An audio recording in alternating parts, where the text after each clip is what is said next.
Welcome to AB tutorial. ఇక మనకి వైద్య విధాన పరిషత్ ఆంధ్రప్రదేశ్ రాష్ట్రానికి సంబంధించి తాజాగా ఇంకో నోటిఫికేషన్ అయితే రిలీజ్ అవ్వడం జరిగిందనమాట. సో ఇక్కడ ఈ యొక్క నోటిఫికేషన్ వచ్చేటికి చాలా పోస్టులకు సంబంధించి వేకెన్సీస్ సంబంధించి మనకి నోటిఫికేషన్ అయితే రిలీజ్ అవ్వడం జరిగింది. సో ఇది వచ్చేటికి మనకి ఆంధ్రప్రదేశ్ రాష్ట్రానికి సంబంధించి అవుట్సోర్సింగ్ కాంట్రాక్ట్ బేసిస్ పద్ధతిన రిలీజ్ చేయడం జరిగిందనమాట. మనం గతంలో కూడా 1/1 అయితే ప్రతి డిస్టిక్కి సంబంధించి నోటిఫికేషన్కి సంబంధించి చెప్పడం జరిగింది. సో ఈ యొక్క నోటిఫికేషన్కి సంబంధించి మనం లోకల్ ఆర్ నాన్ లోకల్ అంటే లోకల్ వాళ్ళు 80%, నాన్ లోకల్ వాళ్ళు 20% అనమాట. ఎవరైనా అప్లై చేసుకోవచ్చు. కన్ఫామ్గా ఎక్కువ వేకెన్సీస్ ఉన్నాయి కాబట్టి కన్ఫామ్గా అప్లై చేసుకోండి. అదర్ డిస్ట్రిక్ట్ వాళ్ళు కూడా ఎలిజిబుల్ దీనికి.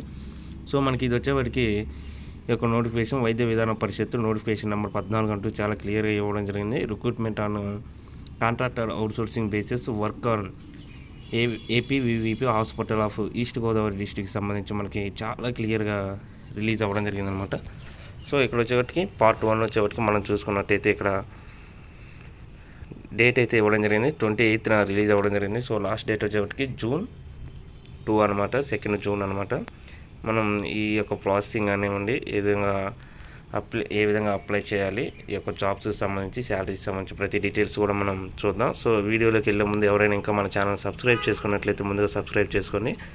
సో ఇక్కడ చూసుకున్నట్టయితే ముందుగా ఫార్మసిస్ట్ అనమాట, గ్రేడ్ 2 జాబ్. ఇది 32,000 అబోవ్ వరకు ఉందన్నమాట. ఇది కాంట్రాక్ట్ బేసిస్ అనమాట. నెక్స్ట్ ల్యాబ్ టెక్నీషియన్, ఇది వచ్చేవాటికి ఫార్మసిస్ట్ గ్రేడ్ 2 వచ్చేవాటికి 4 vacancies, lab technician 6 vacancies, radiographer 1 vacancy. ఇవన్నీ కూడా పై 2 కాంట్రాక్ట్ అనమాట. కింద రేడియోగ్రాఫర్ అనేది 21,000 ఒకటి. ఇది వచ్చేవాటికి అవుట్ సోర్సింగ్ ప్రాతిపదికన ఉంది. రిజర్వేషన్స్ అనేవి మీరు చూసుకోండి. ప్రతిదీ ఎక్స్ప్లెయిన్ చేయలేను కాబట్టి సో పాజ్ చేసుకొని వీడియోని చూసుకోండి అనమాట. నెక్స్ట్ థియేటర్ అసిస్టెంట్ వచ్చేవాటికి 15,000 ఉందన్నమాట. 9 వేకెన్సీస్ అవుట్ సోర్సింగ్ ప్రాసెస్ అనమాట ఇది వచ్చేవాటికి. నెక్స్ట్ ల్యాబ్ అటెండెంట్, ఇది వచ్చేవాటికి 1 వేకెన్సీ. ఇది వచ్చేవాటికి అవుట్ సోర్సింగ్. ఇవన్నీ కూడా అవుట్ సోర్సింగ్ అండి. కింద జూనియర్ అసిస్టెంట్ ఒకటి, ఆఫీస్ సబార్డినేట్ ఒకటి, post mortem assistant 18. Highest vacancies ఉన్నాయండి ఇక్కడ వచ్చేవాటికి.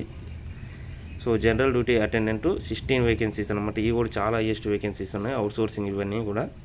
సో మనకి ఎడ్యుకేషన్ క్వాలిఫికేషన్స్ సంబంధించి ఇవ్వడం జరిగిందనమాట. ప్రతి పోస్ట్కి సంబంధించి మనం చాలా క్లియర్గా చూద్దాం. ఫార్మసిస్ట్ గ్రేడ్ 2 సంబంధించి కన్ఫామ్గా pass in science group, D pharmacy, B pharmacy వాళ్ళు దీనికి ఎలిజిబుల్ అనమాట. కాంట్రాక్ట్ బేసిస్ ఇది.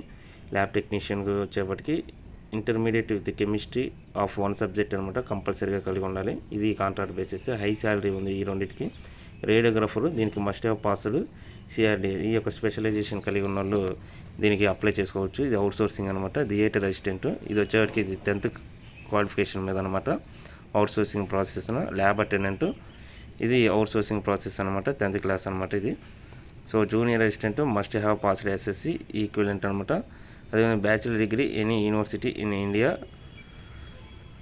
సో డిగ్రీ క్వాలిఫికేషన్ మీద జూనియర్ అసిస్టెంట్, కంప్యూటర్ నాలెడ్జ్ కూడా కలిగి ఉండాలి. ఈ యొక్క పోస్ట్కి వచ్చేవాటికి అవుట్ సోర్సింగ్ ప్రాతిపదికన. Office subordinate out sourcing process అనమాట. ఇది కూడా 10th క్లాస్ ఈక్వివలెంట్ అనమాట. Post mortem attendant 10th class క్వాలిఫికేషన్తో అవుట్ సోర్సింగ్ అనమాట. జనరల్ డ్యూటీ అటెండెంట్స్ ఇది అవుట్ సోర్సింగ్ 10th క్లాస్ క్వాలిఫికేషన్తో. సో రిజర్వేషన్స్ సంబంధించి మనకు చాలా క్లియర్గా ఇవ్వడం జరిగింది. ఎస్సీ, ఎస్టీ, ఓబీసీ వాళ్ళకి 5 years వరకు, ఈడబ్ల్యూఎస్ వరకు అనమాట. ఫిజికల్ హ్యాండిక్యాప్ పర్సన్స్కి 10 years వరకు కూడా ఉంటుంది. ఫీ వచ్చేప్పటికి మనం చాలా క్లియర్గా ఇవ్వడం జరిగింది. అకౌంట్ నెంబర్ ఇవ్వడం జరిగింది, ఐఎఫ్సి కోడ్ కూడా ఇవ్వడం జరిగింది. సో ఏదైనా ఒక జాతీయ బ్యాంక్ నుంచి ఈ యొక్క డీడీ ఫామ్ డీటెయిల్స్ అనేది తీసేసి మనం ఈ కింది అడ్రస్కి అయితే సెండ్ చేయాల్సి ఉంటుందన్నమాట.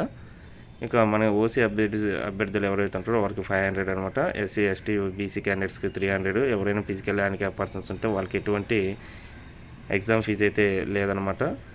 సో మనం చాలా జాగ్రత్తగా తీయాలి దీనికి సంబంధించి. హాస్పిటల్ సర్వీస్ ఈస్ట్ గోదావరి అనమాట, రాజమహేంద్రవరం అంటూ చాలా క్లియర్గా మెన్షన్ చేయడం జరిగింది. సో ఇంకా అదేవిధంగా మనం ఈ యొక్క డీడీ తీసిన తర్వాత ఈ యొక్క అప్లికేషన్స్కి సంబంధించి అప్లికేషన్ ఫామ్ కూడా చూద్దాం. అదేవిధంగా ఈ యొక్క వెయిటేజీ సంబంధించి 75% మార్క్స్ అనేది మెరిట్ ప్రాతిపదికన వీటిని తీయడం జరుగుతుంది. ఎటువంటి ఎగ్జామ్ లేదనమాట. అదేవిధంగా మన ఏజీ సంబంధించి 10th అయిపోయిన కాడి నుంచి 10 years వరకు యాడింగ్ అయితే ఉంటుంది అనమాట. అదేవిధంగా ఎవరైనా హాస్పిటల్స్లో ఆల్రెడీ వర్కింగ్ చేస్తున్న వాళ్ళైతే ప్రతి 6 monthsకి 5 marks యాడ్ లేక మ్యాక్సిమం 15 marks అయితే యాడింగ్ అయితే ఉంటుందన్నమాట. మొత్తం టోటల్ 100 marks బేసిన తీయడం జరుగుతుంది. సో మ్యాక్సిమం 60 to 70 ఎవరైతే ఉంటారో వాళ్ళు జాబ్ పెట్టే అవకాశాలు చాలా ఎక్కువగా ఉన్నాయన్నమాట. రిజర్వేషన్ పర్సన్స్కి అయితే 50 లోపు ఉన్న వాళ్ళకైనా ఛాన్స్ ఇస్తుందన్నమాట. మనకి కేవలం ఇది మెరిట్ స్కోర్ మీద మాత్రమే తీయడం జరుగుతుంది. ఇదిగోండి మనం ప్రతి సర్టిఫికేట్స్ హై క్వాలిఫికేషన్స్ ఉన్నటువంటి సర్టిఫికేట్స్ ప్రతిదీ కూడా ఇవి అప్లికేషన్ ఫామ్ అయితే మీకు క్రింద చూపించడం జరుగుతుంది. ఇదిగోండి అప్లికేషన్ ఫామ్. ఇది కోవిడ్-19 సమయంలో ఎవరైనా వర్క్ చేసిన దానికి సంబంధించి అనమాట. ఎవరైనా ఆల్రెడీ వర్క్ చేస్తున్న వాళ్ళైతే ఈ యొక్క డిపార్ట్మెంట్లో వాళ్ళు కూడా ఎక్స్పీరియన్స్ సర్టిఫికేట్ పెట్టాల్సి వస్తుంది. ఇదిగోండి అప్లికేషన్ ఫామ్ మనం చూసినట్లయితే నేమ్ ఆఫ్ ది పోస్ట్ కానివ్వండి, మన నేము, జెండరు, ఇలా మన బయోడేటా అంతా మాత్రం 1/1 అయితే ఇవ్వాలి. తర్వాత వీటికి మన యొక్క marks obtained in the academic technical qualification ఏమైనా ఉంటే అది ఇవ్వాలి. కాంట్రాక్ట్ అవుట్ సోర్సింగ్ వర్కింగ్ ఏదైనా చేసి ఉంటే ఆల్రెడీ ఎక్స్పీరియన్స్ ఉంటే అది ఇవ్వాలి. ఆ డీటెయిల్స్ 4th క్లాస్ నుండి 10th క్లాస్ వరకు స్టడీ సర్టిఫికేట్కి సంబంధించి స్టడీ అనమాట, ఎక్కడ చదివాము, ఆ యొక్క ఇన్స్టిట్యూట్ నేమ్, పాసింగ్ ఇయర్ అయితే ఇవ్వాలి. డిక్లరేషన్ ఫామ్ అనమాట.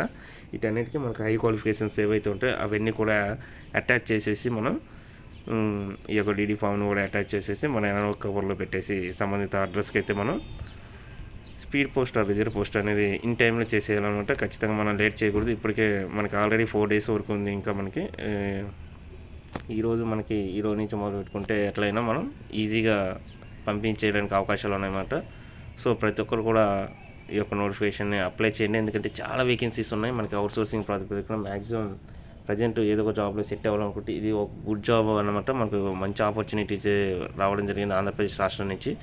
ఇక అదేవిధంగా గతంలో కూడా మనం ప్రతి డిస్ట్రిక్ట్కి సంబంధించి కూడా ప్రతి నోటిఫికేషన్లో చెప్పడం జరిగింది. కానీ ఏ నోటిఫికేషన్లో ఎన్ని వేకెన్సీస్కి సంబంధించి మనం చూడలేదన్నమాట. సో ప్రతి ఒక్కరు కూడా ఈ యొక్క నోటిఫికేషన్కి సంబంధించి డీటెయిల్స్ అయితే కంప్లీట్గా వివరించడం జరిగింది. మీకు ఏమైనా డౌట్స్ ఉంటే ఖచ్చితంగా కామెంట్ సెక్షన్లో మీరు పెట్టచ్చు అనమాట మెసేజ్, దానికి రిప్లై ఇవ్వబడుతుంది. సో ఇలాంటి అప్డేట్స్ కోసం ఈ యొక్క ఛానల్ లైక్ చేయండి, షేర్ చేయండి, సబ్స్క్రైబ్ చేయండి. Thank you.